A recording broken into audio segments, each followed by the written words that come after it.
believe I jumped in there with Patch McGillicuddy. That blew my mind. I'm gonna blow his tire up.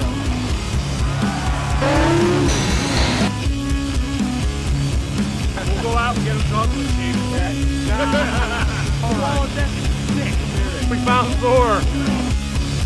In your face, up your ass.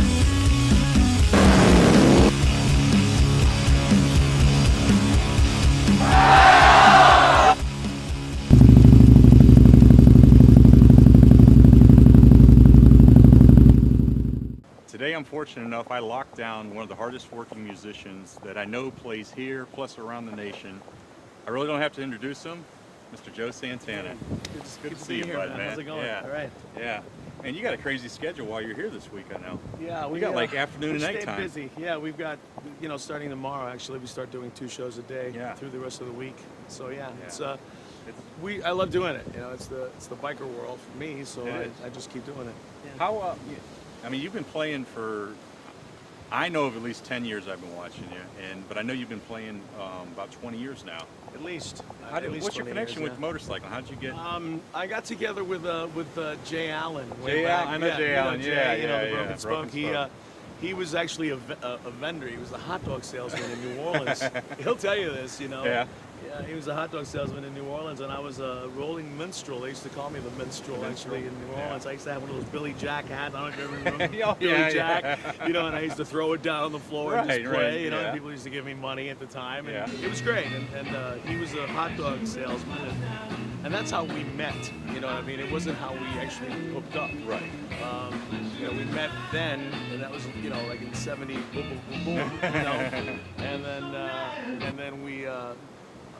In '93, when I was on the road, first time that I'd taken a band to go on the road for so many years, he was already getting started with the Broken Spoke, and we saw each other, and it was one of those things where I know you, and you know me, and blah, blah, blah. Next thing you know, he said, come on in and play, and I've been doing it ever since. Yeah, that's how the biker world got together with me. Got into your blood that way. Yeah, pretty much. Does, yeah. I mean, almost anyone that touches motorcycling, it gets into you. Absolutely. It does. Absolutely. We did the Harley...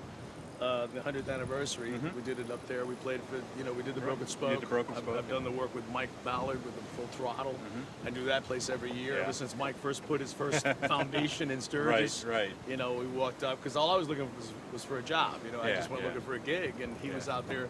And I said, I heard I was supposed to come out here and meet a guy named Mike Ballard. And here's this, long-haired hippie dude. Well, I'm him. Lay off on the long-haired hippie dudes. No, you know what I mean. At the time, At the time, that was perfect. I just didn't expect him to be the owner of this, huge place. Mecca. Exactly. And he's got his own thing going on, which I'm very proud of him. I'm glad that he's working it out. Well, it's cool. I know, at least when you're in the Grand Strand area, man, you play at like 6, 7 venues here when you're here. Yeah, that's it's great. Everyone loves you. Yeah, I think that the market, I don't. I've always been the kind that I'm going to do my own thing. I'm not going to compete. Right. I don't want to compete. Who's better, who's not better. Yeah. I just kind of set my own pace and let the chips fall where they may. Yeah. If I can continue to sell this until the day I die, I'm a happy guy because I've been doing what I wanted to do. It's the old Frank Sinatra thing. I did it my way.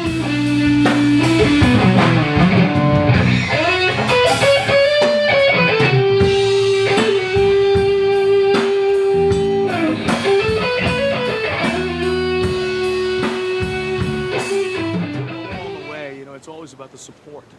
There's so many people that have been supportive of our project. I mean, I have to mention, my lady is one of the most supportive women I know in the business, putting up with me all the time. It's incredible, And then all the venues, man. I know the venues. They're awesome. They're like home. Once you get to know them and they get to know you, they want to bring you back. You do the one show. As a footstep in the door, they want you back. They continue to call you, and then you start setting up dates. And you love it when they start calling you. It's amazing. Like you said, now you're doing 2 a day.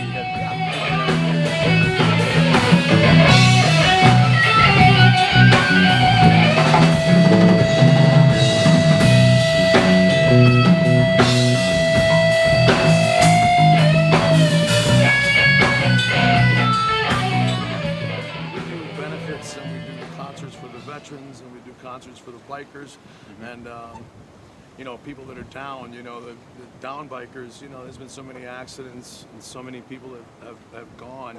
And, you know, I love the biker world, you know, the biker scene. The freedom of it is incredible. And I've everyone always just pitches respected in it. and jumps in when you Exactly, need help. yeah. And like when you're playing in New Orleans, yeah. you throw your hat down and people will pitch in. To Yeah, help that was out. years ago, man. Yeah. We're not there Yeah. anymore. No, I'm saying, but bikers are like that. When they need help, Yes, they'll throw a hat down. absolutely, and people will man. pitch in. That's the way it is. It The is, bikers are the most receptive. I mean, I've done, you know, I played with the Neville brothers when I was in New Orleans.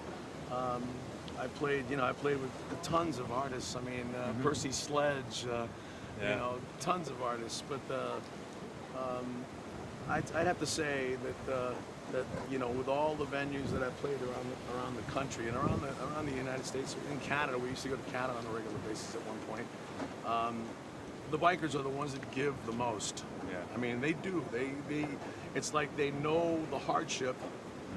They pick the life.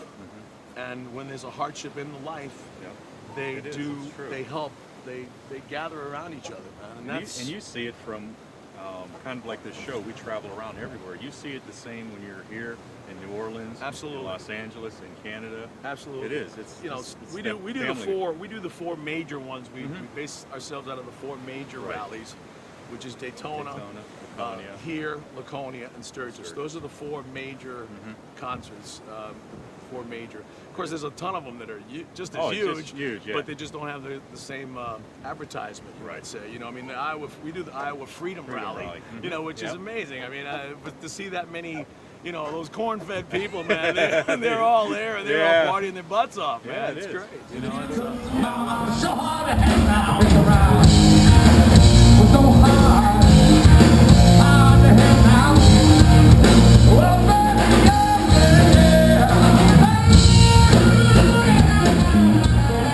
It's all about the work. You know, if I could do the work, you know. What I love about when you play too is you do so much different type of music, your own, and you do a lot of others, but you bring your own feel to it when you do it. Yes, I don't. You know, I always felt like if you want the record or if you want the CD, then just buy the CD. You know, why do I have to sing like, you know, why am I going to sing like him when I can sing like me and still come off strong? Why do I? Right, you do. You know, you bring that the guys, uniqueness to all it. the guys have. You know, we all have different backgrounds. You know, I'm originally from New York. You know, a New York City boy. Yeah. You know, Yeah. Queens, Yeah, Queens. Astoria. You know, Archie Bunker was my father. Represent. You know, you know what I mean? That's how that was. You know, Yeah. But you know, we all come from different backgrounds, and we all, you know, Alex is one of the most, you know, he's one of the best drummers that I've ever worked with. I mean, he's solid. The Mad Russian, you know, we kind of gave him that nickname like a year ago, and it's been sticking. Yeah. You know, he's the Mad Russian, ladies and gentlemen, you know, and he's just a monster. You can't get a better drummer, you know. It's always about, like I said, it's about the support group. It really always is about, you know, the people that are around you. If you guys all are in the same, I always tell this to bands that is just starting out, you know, if you're all, the first thing you got to do is make sure that you all get along. Sure. You know, everything else, you know, you can be a bad player. As long as you get along, that's the first #1 issue. Then, of course, the second is the music. You know, the music, it's got to be about the music. It's got to be about the performance. You got to make people like you. You know, that's what it's about. You've done a good job of that. It's I mean, working, it really man. has. It's working. Thank you. Yeah, it is. Thank When you. you go, you just see, I mean, people walking by, just stop and smile and start tapping their foot. Yeah, you know, we get a lot of calls. You know, we get a lot of emails. We get a lot of. It's working. You know, I'm very happy about it. Ooh, yeah.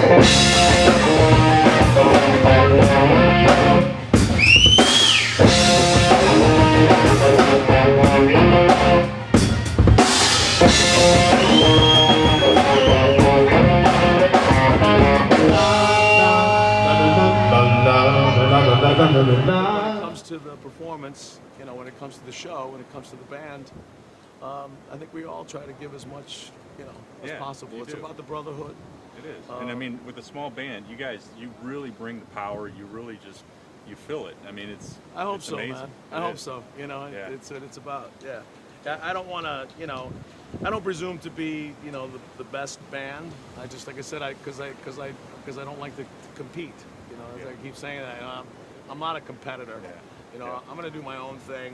If I can't sell it here, I'll sell it there. You know, That's what I love too, even because like at the show here, you'll play at like SBB, have a couple thousand people there, and then the next afternoon you'll play at a restaurant with a couple hundred people. Right. But you deliver the same at both places. Absolutely. And you love it the same. That's what it's about. I mean, I've played for many less people than a couple of hundred, man. I mean, I've been in those little dives, you know, in the middle of nowhere. But you know, like I said, if you love it, you got to give it 100% every time you do it. You know, it's like anything else that you really feel, you know, emotional about. You know, that's what it's about.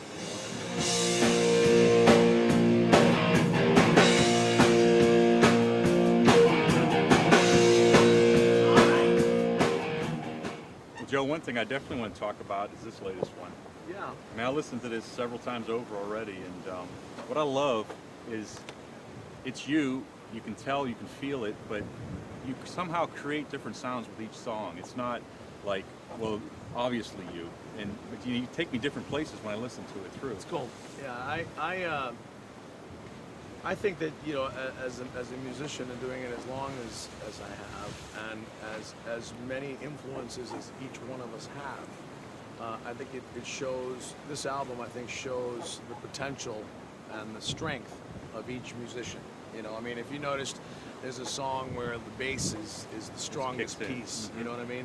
And I made it that way. I mean, I don't want to be starlighted as the only, you know, as the only instrument that's there. You know, where you find great musicians like, you know, in the old Stevie Ray Vaughan days, or in the, you know, in the blues genre. You know, the guitar player is the one. It's the one. And you really just listen for him. Whereas in this thing, I think all three players are, you know, I think we were all talented enough. You know, and I don't like saying that about myself at all, because honestly, You are. I mean, I suck, man. I'm not any good, man. I just fool around. You These know? guys behind you People, take care. they take care of everything, man. I mean, if it wasn't for that rhythm section, I mean, you know, Alex told me, you know, Alex and I have been working, the drummer and I have been working for maybe 4 years, 4 years, and I remember when I had the Motley Jackson band. Yeah, I remember that. Yeah, Joe Santana Joe and the Motley Santana. Jackson, which with Danny and Clyde, and you know, with that band, Alex had seen me then, and you know, he used to say things like, Joe, you need to get rid of that drummer and hire me. You know what I mean? That's the way he is. You know, Mad Russian. You know, and you know, they've just been the strongest two pieces. I mean, honestly, I just get up there and fool around. I pick my songs when I want to do them, how I want to do them, the list I want to do, and they're there for every notice. Very minimal. You know, we rehearse when we want to learn some new stuff and that kind of stuff, or when we want to do the original stuff. You know, it took me about 2 months to put the album together in the studio, and that's after we had rehearsed it and done everything else. So it was like, it wasn't something that was just gonna go in and come out. I wanted to make it tasteful, and I want to make it strong, and I think it's It does. I mean, it carries through. It really does. And it's the first one. I put a #1 on there, you know, because it's the first one we've put together as a three-piece. You know, I mean, I've done several albums. I had a band called the Niners. Did like 12, 13 years on the road. I had, you know, like I said, Motley Jackson. Right. You know, and previous to that, you know, I had worked with several major artists. But you know, I'm not a name dropper for one thing. You know, I don't need to be. You know, I feel like if, you know, let somebody drop my name. You know what I mean? That's the way I feel about it. You know, I know certain bands that are good friends that I've been knowing for many, many years. And I would have no problem in bringing some of them into the project. You had to leave, but I want you to stay. Wondering what you do and where you are. But livelihood is near and then it's far. And for the families and for the friends and Everything the ones that keep, shines together. It shines together, man. It really does. You know, I come here and I've got Tommy and Kim. You know, and Kim sets me up with a condo, and then you know, you're welcome. Come in and do what you want to do. You know, I go to Sturgis and we've got the Side Hack Saloon, which is you know, Rick Schmidt and Rick and Marsha. They're the same way. They're, you know, come in, do what you want to do. You know, we go to Laconia. We've got Renee and. You know, just Yeah. tons and tons of friends all over the country that we've made. Bill and Chris in Iowa. I mean, I want to Yeah, mention go all these back- people I because know, we're but doing yeah, this. I gotta mention my buddies, man. Those are the ones. No, you but know? they have, yeah. And Dale and Jan are just, you know, that's home. Yeah. I mean, I live in Jacksonville, and I actually go to Orange City to play a little bar called Dale's Ale. Yeah. And if you don't find me on the road, you'll find me at Dale's Ale, because Dale is one of those people that, you know, during my liver thing, when I had my liver transplant, he's one of those guys that does benefits for Steps everybody. up, yeah. Steps to the plate. I Yeah. mean, you know, you have an illness, you've got a bike wreck, you've got a car wreck. Yep. You Again, go to he Dale, throws the hat and down. he throws the hat Yeah. down, and he gets everybody in the area. Yeah, that is great. And they're just, it's like a family. Yeah. You know, it's like a family. And there's so many of them like that. You know, the Brass Rails, another one, Michelle and Dale there. There's just a ton of people that, you know, you always want to thank Yeah. along the way. Yeah. And, you know, they've made it so that I can do this You kind can of do thing, this, right. you know, and make it easy for me. We're giving doing me- this. So what's next? I've got another album in mind already. Yeah. I've actually produced. You got 2 or 3 songs in head already? Yeah, I've already got I've got many more than that. Yeah, but I've got a video that's on YouTube, Angel City, which is another one. Wayne and Dawn, Wayne Smith, Angel City in Georgia, in Unadilla, Georgia. It's a little pink hole. The town is so small. Both city limit signs are on the same post. Okay? The town should be called Resume Speed. That's how small it is. You know what I mean? But it's Angel City is a huge, you know, multi-million-dollar town that this man built. Wayne Smith built this town, and so he asked me to write a tune about the town. So I sat down and I got to meet everybody, and it's on YouTube. It's Joe Santana. It's got about 6,000 or 7,000 hits. Have you seen that? Yeah, It's over 6,500. is that right? That's great. I'm real happy. I'm looking for hopefully in the next year. I don't think that I'm gonna jump right into it. Basically Well, I mean, because you we got have so much Laconia work. coming up. You got Sturgis Exactly. coming up. You got Dale. Yeah, you we got- have a lot of work ahead When of you us. have those couple minutes, I think that by the time November comes around, I mean, you know, we're in the Yeah. spring right now. Right. When November comes around, it'll be time to sit back and start putting something together Yeah. again, you know. And you know, I think that'll be the do it. next thing. Yeah. Yeah. That'll be awesome, Yeah. man. All right. Well, I know we're midweek of the rally now. You've got, let's see, it's Tuesday. I've got 8 shows Wednesday, left. Thursday. I was gonna say you got 7, 2 a 8 shows. day, Yeah, 2 a day from Yeah. Wednesday. You know, we're doing. You know, we just got done with Suck Bang Blow in Four Corners. Yeah. Oh, that was great out there. We I saw you loved it. there. We saw Yeah. you original, and Yeah, the I think we're original. gonna catch you at Pooh's later on this week. Yeah, I we're think Friday we're night. Pooh's on Friday night. Yeah. We're gonna be at Cooters on tomorrow. Tomorrow we night. We just ate at Cooters. Did you really? It's a great place. Yeah, I love it. Yeah, it's great. It's a little place, and they just got remodeled and all that too. Yep. They just put a new Yeah, it stage is. on there. It's really Yep. a nice place. Yep. We're gonna do the Beaver Bar. You know, a couple of shows Yep. there, and then the Broken Spoke, Yep. which is now called the Spokes Spoken and Bones. Yep. Right? Well, we just left That's there, and we're nice, going to yeah. Beaver Bar next. So Oh, is that right? yeah, Oh, yeah, yeah, I hear you. All right. Yeah, that's awesome. And All then right. from here, you're going. I know it's Laconia, your next big. Actually, no. Actually, we actually are going to play. We're going to Iowa. Actually, you're going to we've Iowa, Got yeah. we got a lot of people in Iowa for some reason. You know, I love that spot. You know, Yeah. there's a place in Clear Lake, Iowa called the Surf. Sir. Yeah, it's a major ballroom. It holds Okay. like about 2,000 or 3,000 people. Yeah. And that's the last place that Buddy Holly performed. Okay. Okay, I knew it sounded that was the familiar, place yeah. where Buddy died. Right. And there's a wall there that's got every signature from Willie Nelson to Patsy Cline to Van Halen To Joe to Santana. Stryker. Well, it's going to be. It's gonna be. Yeah, It's yeah. going to be. Yeah, Yeah. I'm going there. Man, We're that going to is do that awesome. show on June 4th. Really Okay. excited about that. So that's Wow. And then that's from there, actually all the way up to Laconia. northeast. Yeah. we're going to go Yeah. from there to Laconia. Yeah, we've got several other places that are in Iowa. Iowa has become a really strong point for us, and I love it. You know, said those corn-fed people, they just can't get enough of us. Yeah, right. it's great. Yeah, it's really All right. good. Well, Joe, I mean, right. this was your day off, but it was Yeah. so cool. I'm glad you spent Thank the you time so with much, us. We man. love Thank you it, so much for having me. It All is. right. And we're going to catch you at least one more time this week. Absolutely. Grab. All Yeah. All right. We'll talk. All right, man. Thank That you is so awesome. much. Joe Santana. We Thanks. appreciate it. Thank you. All right.